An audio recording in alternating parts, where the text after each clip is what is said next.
Ultras are easily the biggest thing when it comes to Dragon Ball Legends. This would obviously be because they are the highest rarity in the game, but it can be pretty sucky getting them. Hey yo, what the? Their banners don't have a pity system and their rates are a lot lower, so you could spend a lot to get just one and that unit wouldn't last, but you definitely wouldn't want that. We're going to be discussing all the Ultras that won't fall off. Okay, my name's Zakashi, guys, and in this video here, this is a continuation from a previous video. In the previous video, which I have on the screen right now, I addressed Ultras that won't fall off and I explained why. There's a full analysis and breakdown for my reasonings, which I won't be going through again in this video. So to understand my basis for this video, it's integral that you watch that video. But in the comment section, a lot of people weren't happy because I didn't go through every single Ultra that basically wouldn't fall off. I just used a couple examples. Then I gave some examples to go against what I gave in that video to show the difference from a unit that won't fall off and one that's got out of the way and won't be coming back. Now, what I will say in addition to not falling off is that if they get countered, it doesn't mean they've completely fallen off. They're pretty much just in a prison cell. If it's very easy for that unit to return to the meta, I'll be including them in this video. But if they're going to require a lot of buffs, maybe a Zenkai, Ultras won't be getting that for a long time, a platinum equipment, or a super support unit to make them relevant again, then they won't be included in this video. Just to give you an example, Ultra Super Saiyan 4 Gogeta, right now he's heavily countered by two yellows, Ultra Beast Gohan and Ultra Majin Vegeta. However, he is still a very powerful unit. On the defensive end, maybe not so much, but he never has been. That was his design. But his counter keeps him alive, given that he doesn't get one-shotted, which these yellows will do. However, if a lot of reds drop, these yellows become less valuable, and that allows purples to be a bit more free. Hopefully that basis makes sense for this whole video. I will also do a follow-up video of Ultras that didn't make this list, so in a sense this is a two-part series, and in that video I will explain why they wasn't in this video and elaborate on why they're flawed in a sense to not have the longevity that these characters will have. Just to emphasize, most of you guys' questions can be answered further in the previous video that I mentioned, where I explained why certain Ultras will not fall off. Let's get into this. So we're gonna start with my boy Ultra Vegito Blue here. I recently posted a video on how he's basically the best unit of all time. It was a little bit of glaze, but of course the point stands that he survived for a very long time. But not just that, but at a high standard, and people still choose to bring him back at any instance that they can, and there's reasons for this. UVB has an element in his kit that makes him super autopilot, and that's the easy cover null while being able to do high damage and not requiring other battle members. So he has an ultimate that can nuke because of his tap action art, but then there's other factors around that. For example, when he takes somebody out, he gets his vanish back and also his green card, so he doesn't have to worry about switching out because he can just stand in the battlefield knowing he has a high probability of countering somebody, while he also has a vanish step like everybody else, and if he takes somebody out, then he will also get his vanish back. It's very easy to play him, and those factors alone make him very relevant. At any point there's a good yellow. Right now there's two good yellows, Ultra Majin Vegeta and Beast Gohan, and people want to bring him back. And him being a high damage unit in general, even though that's not exactly the main thing that I prop him for, it's allowed him to survive against all these blues. This guy released in the 5th anniversary as the Ultra, and he already had to fend off against Gold Frieza and MVP 17, outlived those guys, and then had a bunch of blues drop in his way. He had the likes of the Super Saiyan Goku, the blue one, and the biggest threat I would say Ultra Super Janemba, who really did damage, but Ultra Vegito Blue outlived that guy as well. And then we even had Bardock and Goku become relevant in that same festival in the year that Vegito Blue released, and people still opted in to use Vegito Blue.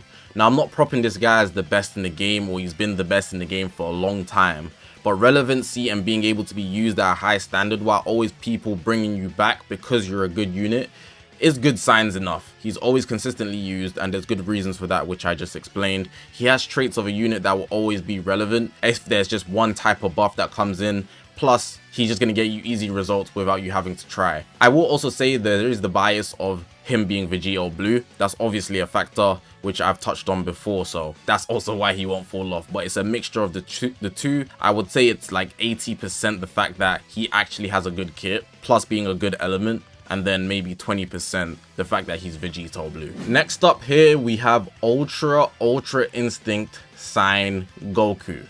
Now this guy here, he's easily the best UI we have in the game, and there's multiple reasons for that. Unlike the others, you know, we have the purple UI, he's obviously died down, he has the dodge mechanic, but that's about it. We've got Rev Sign as well, he comes with a revival, so you can say he's good because of that, but that's about it. He's still very glass. And then we have the red one, he has Otobaki, Dokabaki Auto Win, I'll be combining it, so I'll be saying Otobaki Win, and he also has the damage output if he dodges right. But this guy here, I think he's obviously better for two main reasons. So the main one is that he allows you to make up for the mistakes you make. Unlike the other UIs, and I know we're only talking about ultras in this video, but I had to bring them up not to say that, because this guy is going to be able to last for a long time, which he already is. The others can't, they're not the same. This guy allows you to make up for his mistakes, because even if he's getting comboed, there's potential for his gauge to be drained and him dodge out of that combo if you do a forward moving attack. So it's going to be a strike, a blue, or a green, with the exception of people that can ignore gauges, like Fusing Gogeta Blue Strike Assault, which is pretty bad anyways, and then Vegeta Blue, obviously he's good, but that's a pure exception. So UI Goku, just off being passive, he'll be able to avoid most characters' attacks, and that allows him to be safe for most of the time. Even if you start a combo, you're gonna eventually have to do some strikes, so that allows him to flip out, you know, as long as his gauge is filled, which is very nice for him. But then in addition, the second thing is the fact that he has that snipe. So if you Zenkai buff him with the intention of using him, when somebody is trying to cover change out, if that happens the first time, and also when your last stand, I believe, he would drag them back in and you'll be hit with no switching for a small amount of time, which gives him the leeway to just hit you straight away, which is pretty nice. So you basically can't run away from this guy, you know. Here, inflicts all enemies with no switching. The following effects occur if cover chain special actions are nullified. That is an insane mechanic to have. It's similar to how Ultra Majin Vegeta has the lock-in that everybody hates, but in this case you can't run while you're in, and then you get the free chance to hit an ultimate, which is also nice. Now, the one extra layer that I do like about him, which is quite major, especially in today's day and age, is the fact that he gets his nullification of endurance off his main ability. So it doesn't come on his ultimate, sorry. It happens when he presses his main, which gives him the potential to actually nullify endurance through strikes, blast, you know, tap attacks, which won't get his buffs cancelled. So in a lot of cases, when that switch happens where he nullifies him, you can easily hit 1 or 2 blast arts, which might be more effective instead of hitting your ultimate arts, which will obviously cancel buffs for a lot of people, or your blue card, depending on who you're fighting, will cancel buffs. You want to avoid that. But it's mainly the fact that if you're a good player, you can always make use of Ultra UI no matter what meta you're in.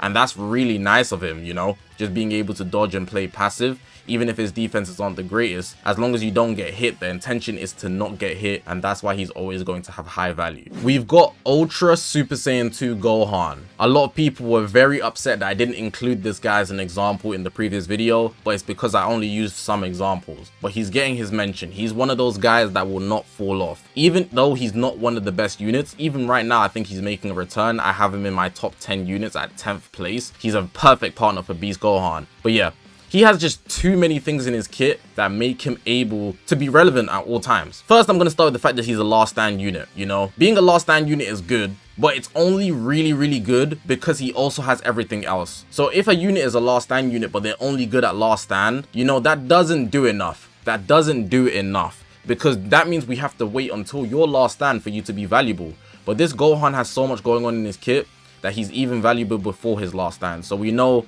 his gauge. He's able to block forward moving attacks, strikes, green cards, and blue cards, but not ultimates.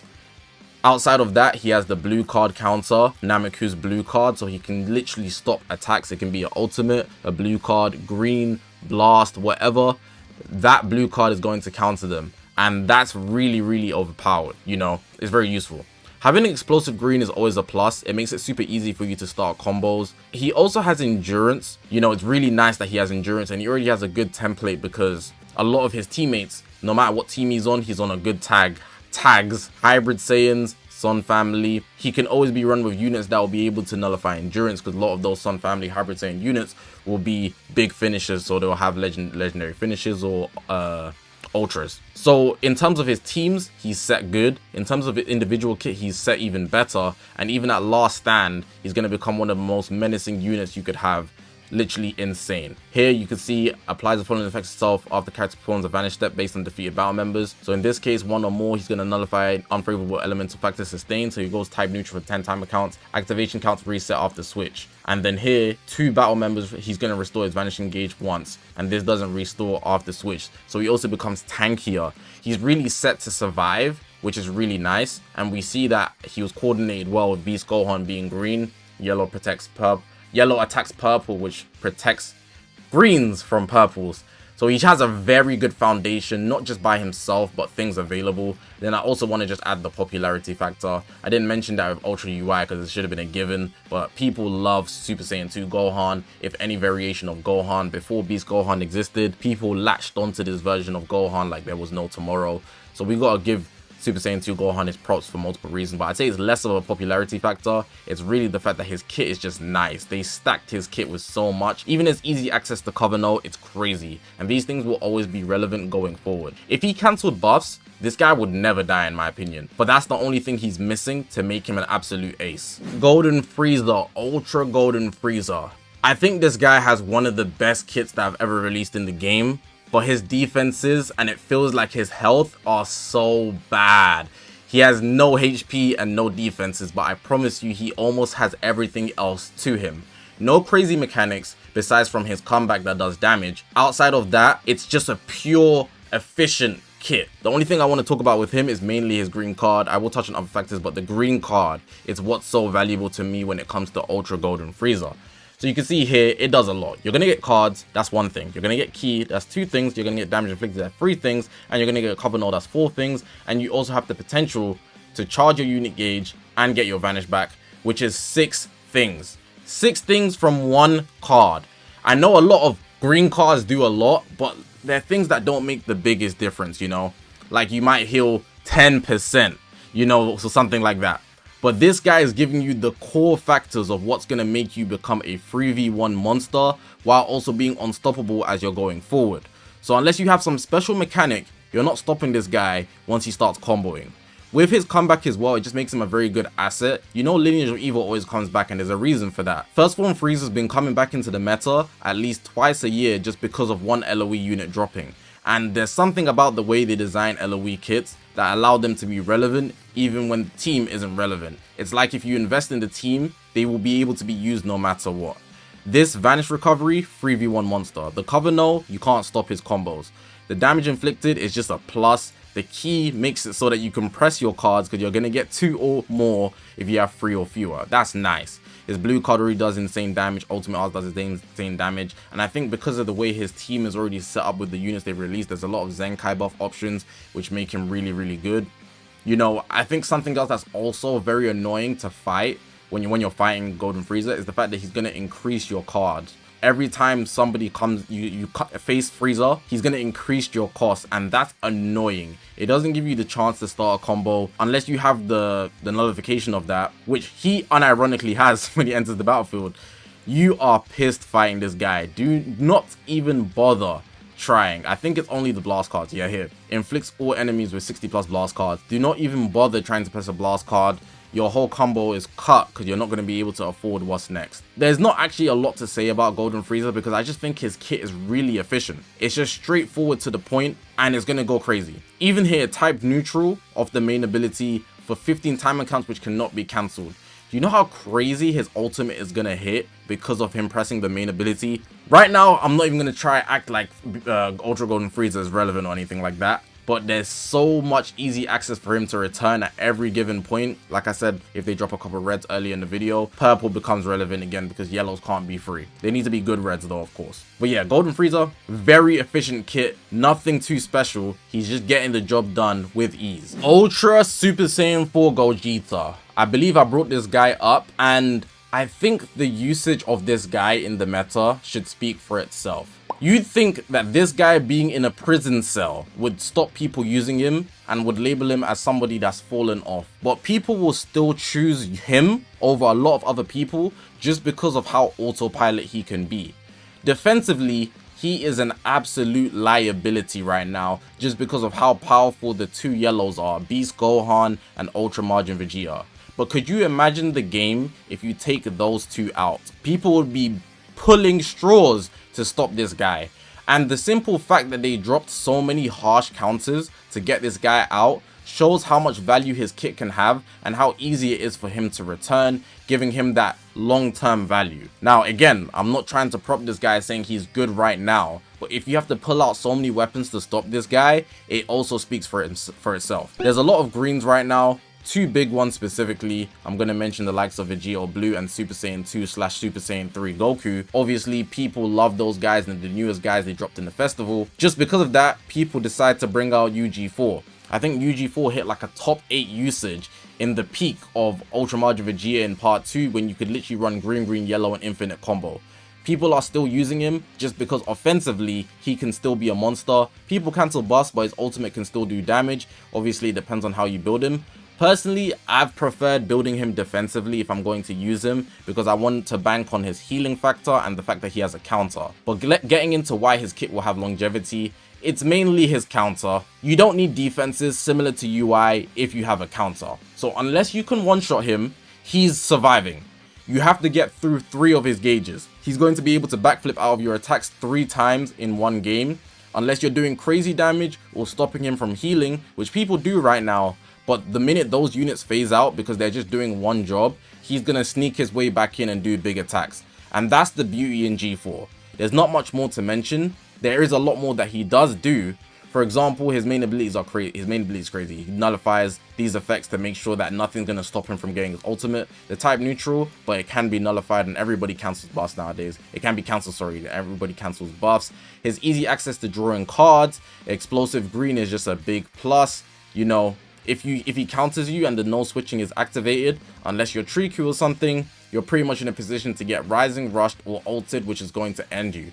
So unless you've got endurance and you cancel buffs, you know, pretty much you're doomed fighting this guy. And that's why they put so much pressure on him. But give him a tiny bit of room. And even right now, I'm explaining there's no room. People shouldn't be using this guy, but they are because he's easy to use. He has the protection, you don't have to worry about defenses unless you can one-shot him because of his counter. Give him a bit of room, he's making a return easily. This guy here is going to last a long time, but right now, he's cooked, and I'm not even going to try to defend him. And I even dropped a downfall video on him, so anybody try to say I'm glazing, you do not know what you're talking about. This guy here, amazing kit, but they put pressure on him for good reason. Alright, so we've got Ultra Majin Vegeta. This guy easily one of the most self-serve autopilot units we've seen in Dragon Ball Legends ever. He's got so many factors that just make him great, and I don't see this guy falling off for over a year. Even if they go out their way to counter him, the way his kit is built, I think the only thing that could take him out easily is a red unit that nullifies endurance, maybe Tag Droid Zenkai, but even then, depending on how good or bad that Zenkai is, will determine this guy's life long term. But his kit on its own is just too good to not be consistently used for at least the next year. I'll be shocked if this guy just falls off out of the blue. I see this guy having the lifespan of death. But let's go through what he has right. He has too much in his kit and it's really greedy how much he's hoarding in this kit. So he has explosive greens for easy access of combos. He has endurance, which is already a hassle in itself. But on top of that, he cancels buffs and that can happen up to 3 times. Going on top of that, he has the blast counter. Blast counter that can be chained easily into a blue. And then if that wasn't enough already, his main ability draws the ultimate art, which is going to lock you in when he hits it. That's nasty work. It also nullifies blast arts, which is just excessive. This doesn't happen that much, but in a scenario where you could kill him, he's gonna just go straight through, which is also an inconvenience. And I just noticed here, if his gauge is full as well, obviously he gets the lock-in, which is already inconvenient in itself. But when he does the ultimate and his gauge is full, he's gonna get the buff cancellations as well. So if you've got anything that, like, you know, if you got anything that could prevent you from taking a bunch of damage, say goodbye. Say goodbye. It also does AoE damage, which is nice. That's going to affect your teammates when it hits you. It's just way too much. It's just way too much. Let me also go into the fact that his element gives him a pretty nice standpoint, you know. Of course, they can go out their way and drop a bunch of reds, but I think his element is pretty nice for the current moment at least, and I think long term he'll be pretty safe, I would say. Outside of that, he has a good foundation with the team that he's on. Majin Buu Saga got so many units that are gonna last a long time. They've been reigning for the past 6 months in Proud Battle. Standard, you still see them from here and there. And this guy's also a Saiyan because you can just run him on Saiyans, and Saiyans always get popular units. So he's always going to be surrounded by good units, and even if he's not, he can fend for himself, and that's how strong he is, you know. You give him a couple Zenkai buffs, even just another unit that has endurance or a sense of survivability, pair him with Majin Vegeta, and he can do all the work while that unit is just there to tank any big attacks, and it will be fine. I over-explained in my opinion for how good Ultra Majin Vegeta is. The longevity this guy is going to have is absurd. Did I also mention that his counter works on the cover change like Ultra Super Saiyan 4 Gogeta's? God damn. Too much, man. It's too much. They really sent out a hitman for UG4, and this is the guy. Now, there was 3 guys. I'm not going to fully explain because I'm going to do a whole different video on why these characters don't have immortal kits. But it was 3 guys that I was considering putting in this video. We've got obviously Ultra Kid Buu, Ultra Turles, and we've got Beast Gohan here, the newest Ultra in the game at the time I'm making this video. With Ultra Kid Buu, I think it's just the way his gauge works, you know. You always have to wait for it to get filled, and it can easily unfill, which is going to be of an inconvenience to you, which pretty much nerfs a lot of his kit. So it's too conditional to be consistently great, which is why he's no longer being used. He hasn't been used for a long time. On top of the fact he's already an unpopular character, you could say. People do like Kid Buu, but to summon for him in the game is a different ordeal. I think that's the main thing that downplays him, but I could go more into that. With Turles, I think his main prize is the comeback and how he puts you in a stiff situation with his comeback. But his defenses aren't that great because they value the comeback. So in a lot of cases, I find that I'm able to melt this guy. Long term as well, it's only going to get worse. So if he's easily melted, a lot of the factors of his kit won't be able to hold up, which makes him less valuable as time goes on. Similar boat to Kid Buu. Kid Buu has endurance, but this guy's just the comeback difference. I could be wrong about this guy though, so that's why I'm mentioning them here. Let me know what you think about Turles specifically. I'm kind of 50-50 on the fence with him. I feel like units with survivability like him will definitely just go downhill, while him not being on a majorly good team. I think people were leader slotting him a lot more. Movies is obviously good, but they're always going to get higher peak units. Whereas this guy, I don't see him holding on while the team is already in existence getting future buffs, you know?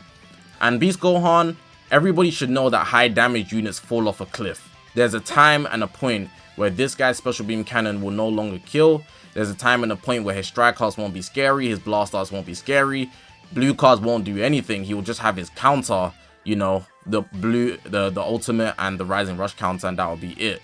So it's just the fact that he's high damage power, but I feel like people would want to know straight away why not him. Out of these 3, it's really only Turles I'm considering. I see Beast Gohan falling off a cliff, and Kid Buu just doesn't do enough, and you haven't seen this guy in months anyways. But yeah, man, that's going to be the end of the video. Let me know if you agree or disagree with the guys I've mentioned. I think I've got it pretty much on the ball, especially with the explanations I've provided for all of these units. All of these Ultras are good Ultras, and some of them were only good at a certain period of time. And that's the difference between longevity and having an amazing kit versus a good kit to just serve a purpose for a time period. Hopefully you guys did enjoy this video. If you haven't already, make sure to press that subscribe button. We're on this grind to 200,000 subscribers. I appreciate you guys for watching, man. My name is Zakashi, guys, and I'll see you guys in the next one, man.